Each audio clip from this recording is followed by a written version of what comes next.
Wengechi Mutu.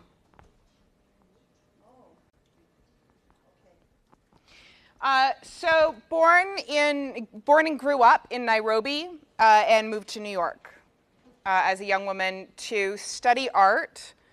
And she did like 1 year of art school and she couldn't afford it. And she just started making work on her own. So here we have sort of one of her many sort of painting collage works. We're also going to, I think, look at a short video that she collaborated on with a musician. Do you guys know Santigold? Santigold? She's a singer. We'll come back to her. Yeah, you do. I mean, some of your students will know her, I think, probably. So once again, we have references to fabric, right? We have a couple of samples here, and you see that this figure is sort of laid out on the fabric. So how do you read her pose? Like, what is the rhetoric of her pose? How is she presenting herself, this figure?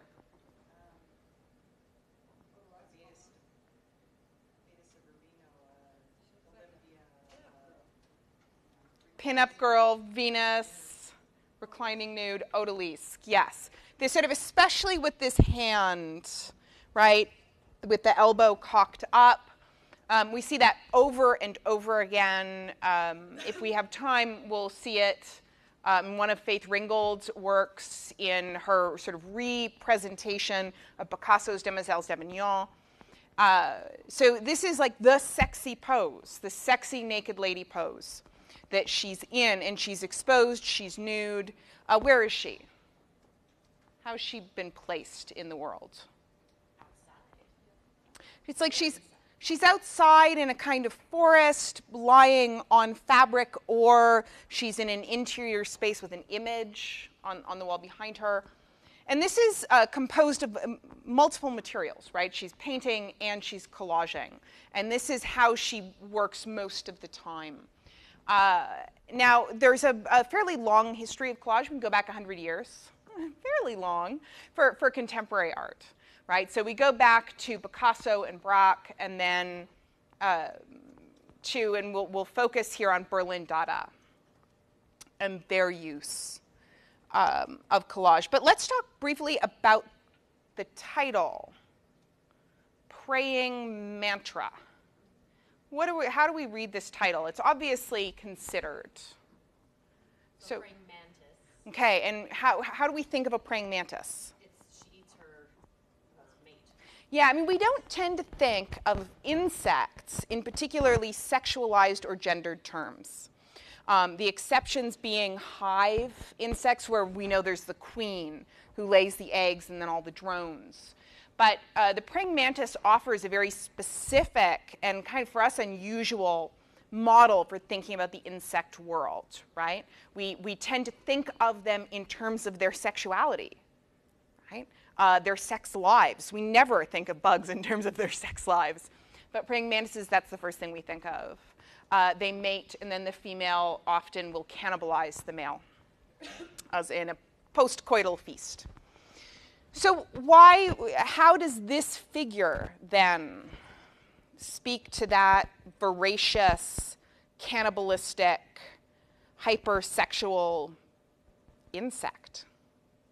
The color of the body is blood red. Okay, so we have a sense of a kind of violence just in the coloration of the body. Okay. Anything else? Yeah.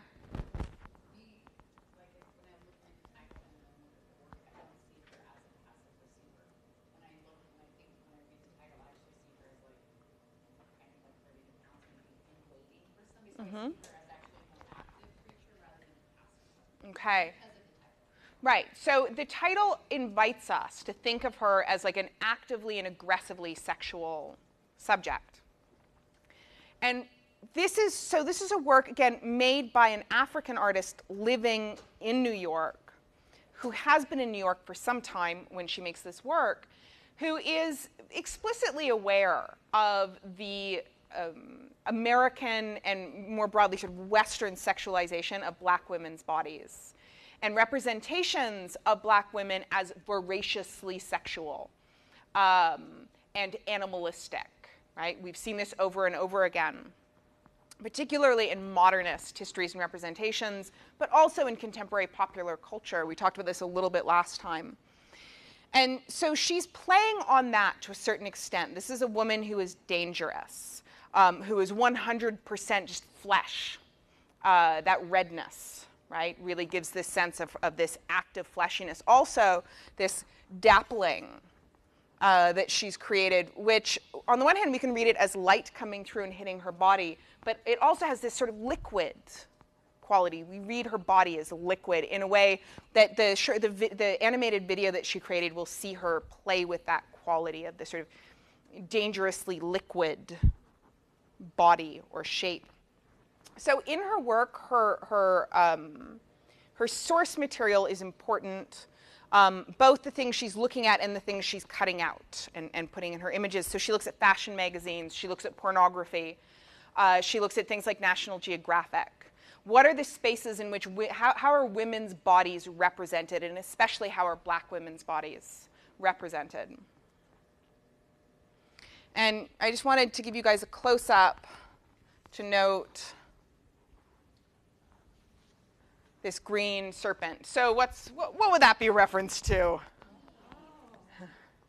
Yeah. So again, she's tying that image of the hypersexualized, dangerous female to a specific Abrahamic tradition that has sort of over and over again, for a very long time now, tended to represent women's sexuality as dangerous, starting with Eve. Right? So, by saying mantra or mantra, Yep. that's something that's repeated. Mm-hmm. So, I mean, there's a lot of repetition in here, but does she feel like it's the stereotype that's repeated, or the presentation?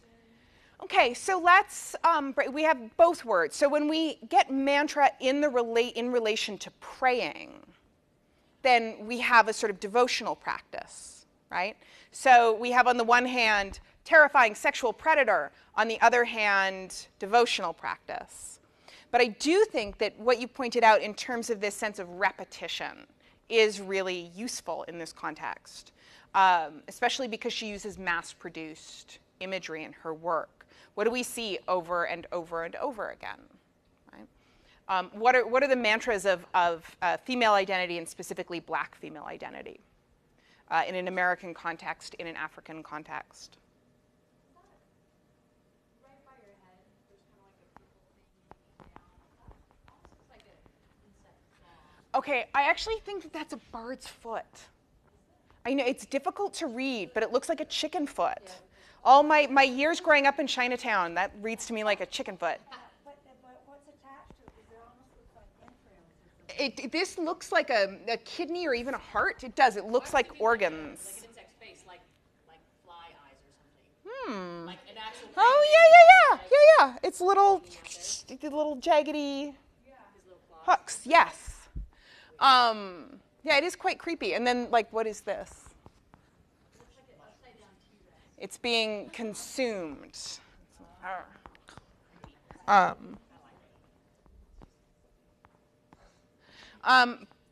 Here we can see it sort of more in its entire. I mean, it's almost impossible to read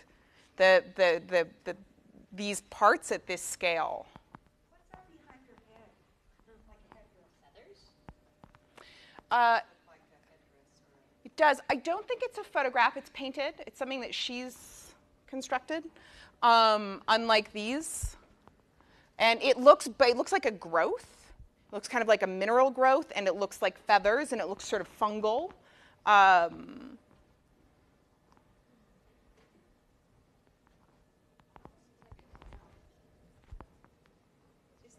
the blotching of the colors supposed to look like the fabric that is made? This here or this on her body? Oh, like a tie-dye or wax relief? Huh. Oh, those drops of bleach that fall onto fabric. It does look like that. We see this, I mean, she sort of creates this texture on a regular basis, and I'm not sure exactly how she does it. It could be worth digging in to find out how she makes these. Because I wouldn't figure as African? Well, no, it's even No. There's a sort of more explicit racial quality in some than others. And when we think about last week and this sort of question of how far is a particular artist going in their articulation of race? And while I think I agree with you that this doesn't necessarily read as explicitly raced within the context of our practice, it's reasonable. I just wanted to also put in the context of Hannah Hoch, who is, are you guys familiar with her work? Yes. Yeah? Is she on your list? No. Oh. She used to be. So she's an artist working in Berlin in the interwar period, and she's a real innovator in photomontage. So this is one of her more famous works when she's engaging with the sort of relationship between the female body and mechanical commodities and their overlap. But later in the same decade, she starts to make more and more works where rather than focusing on mechanical technologies, she's instead creating these intersections of the human body, and in particular the white female body, with objects from Africa, objects relating to African culture, such as masks. So this is the same context in which Picasso was engaging with these kinds of objects, where they've been imported and they have no history by the time these guys get their hands on them. They've been completely separated from any kind of narrative of why they were produced, what they were for, who made them. Instead, they become these sort of curiosities that represent savagery, the foreign, the exotic, often the highly sexual. So recent scholarship has begun to look at her work, specifically the ways that she works with the white female body and images of blackness, and sort of creates these hybrid figures in a moment and in a culture that is becoming extremely sensitive to issues of race, racial difference, and racial purity, especially in relation to sex. So she creates these kind of hybrid, multiracial, often ambiguously sexed figures, such as this one. And so she's, without question, an artist that Mutu is looking at and engaging with. So these are a couple of her other works, Writing Death in My Sleep and Forensic Form 1 of 10. So these are works in which I think we can see articulated a little more aggressively or explicitly representations of and stereotypes of race. And a lot of this is coming from her engagements with popular culture, the things she pulls from magazines. I didn't include any works that seemed obviously pornographic, but there are a number of works where she's clearly working with pictures, painting over pictures drawn out of pornographic magazines. And she's not, I want to come back to these, but I also wanted to present her work in relation to that of Chris Ofili, who is a British artist who is of Nigerian descent and has spent quite a bit of time there. And he also has a practice that's deeply invested both in painting, drawing, and collage. He works with many of the same source materials, the pornography magazines, the fashion magazines. And both of them are bringing together a sort of combination of sort of contemporary hip-hop culture associated with the United States, American stereotypes of black female sexuality, with a sort of broader culture of the African diaspora and sort of, aesthetic forms drawn out of African cultures. So things like the references to the fabrics. And again, I selected a few relatively tame works by Ofili. Are you guys familiar with his Virgin Mary piece? So basically, it's quite similar to this in composition. It also is a canvas that sits on these two lumps. except instead of her name being written out on these round objects that I'll get into, her breast is composed of one of them. And just, has anybody seen one of these in real life? Okay, so I do want to give you a heads up. There was a lot of controversy around these works around the turn of the century when they were shown in New York. And part of that controversy was that these balls are elephant dung. And he started working with elephant dung when he went to Nigeria, and he sort of spent time in his family village, and he was like, wow, people survive on elephant dung. It's fuel, it's building material, it's, we use it in the fields to fertilize food. This is a substance that nurtures the community. And so he's looking for ways to represent a black Virgin Mary. And so he depicts her with the breast made of elephant dung. And when the work was shown in New York, people flipped out, right? You might have to edit this part out, but it was described as a shit-smeared Madonna, which wasn't accurate, right? It was dry, it was complete, it was varnished, it was, but also she was black, right? She had dark brown skin. And that was, many people would argue that that's part of where that came from.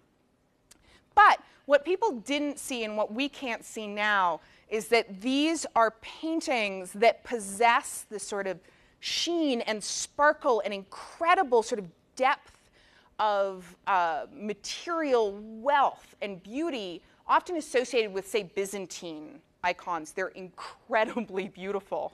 Their surfaces are layer upon layer upon layer of transparent varnish with like sparkles, glitter embedded in it, and sort of different colors, and then, some butterflies that are made of bums cut out of porn magazines.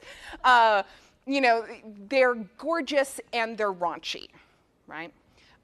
They have this incredible surface richness. But what they represent for many people was distressing or disturbing because of its conflation of a kind of highly sexualized representation of a black female subject that was represented as the Virgin Mary. So Mutu has, sorry? Well, they're just incredible images. I just They are pretty fantastic.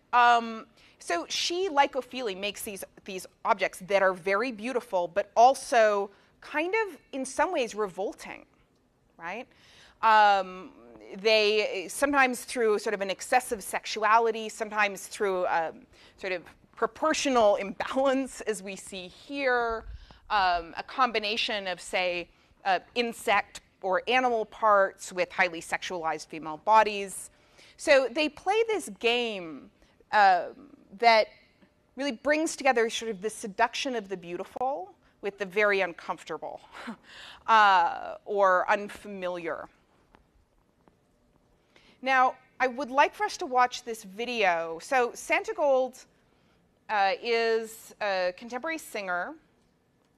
I'm going to just show you a tiny bit of a Santigold video so that so you can be like, oh yeah, I know that song, or I don't. For some reason, my ability to, nope. Nope. I lost the little icon that lets me mess around. It's okay, I can fix it. Displays. Mirror, okay.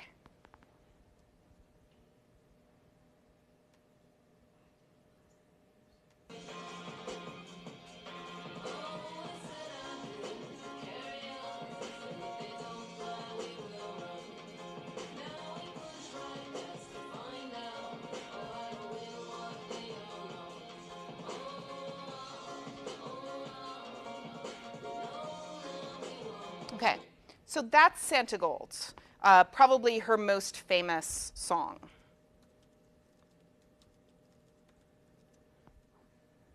And then here we have this film that they made in collaboration.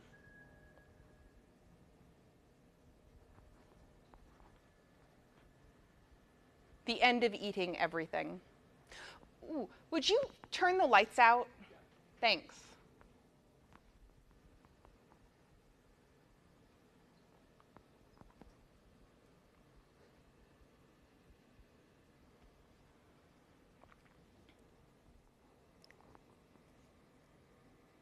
This is so annoying. I don't know how to make it stop. These little windows that pop up all the time.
It is a good interview.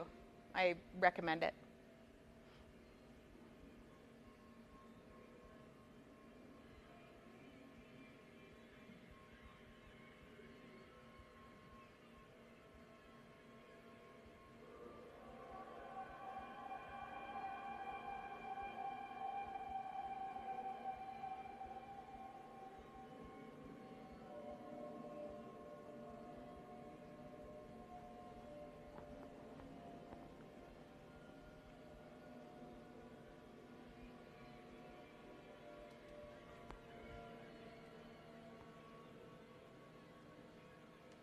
She's spoken about her still works as, to her, being alive and mobile in a way that she didn't realize other people couldn't see until she made the film.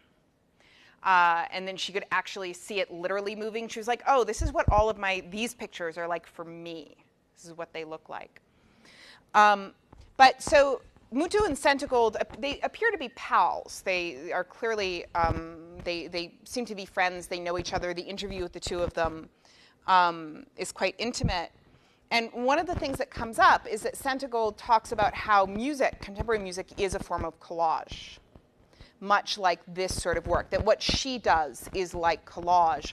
There are the parts that you make yourself. There are the parts that you borrow from elsewhere, that you sort of build up. There are the parts that you use because you know they signal stereotype in a way that sort of gives people something to latch onto, and then you can work to try to transform that stereotype. Yes? Are those just gold teeth? Yeah. Yeah. I don't know whose mouth it is, but they've got a great set of gold teeth. And the way that the mouth has been cut out and sort of put in this head, the way it dominates its relationship to the eyes, it becomes grotesque and sort of frightening, this enormous mouth. It looks very much like blackface actors, too. Yes, those sort of highly grotesque images of African Americans historically. Did we look at those last time? We looked at a couple of them, I think. Yeah. In particular, the Aunt Jemima ones, I think. Okay. So I kind of have a question. Yeah. You talk about how, we're including them because they're global, but because they were born in Ghana, but a lot of these are actually looking on the Yeah. How are they seen, or are they seen back in Ghana, back in Nigeria? That's a really good question. They see them as a representative African I think there is some variation. I think Ella Netsui does, as far as I understand, has a pretty solid career at home.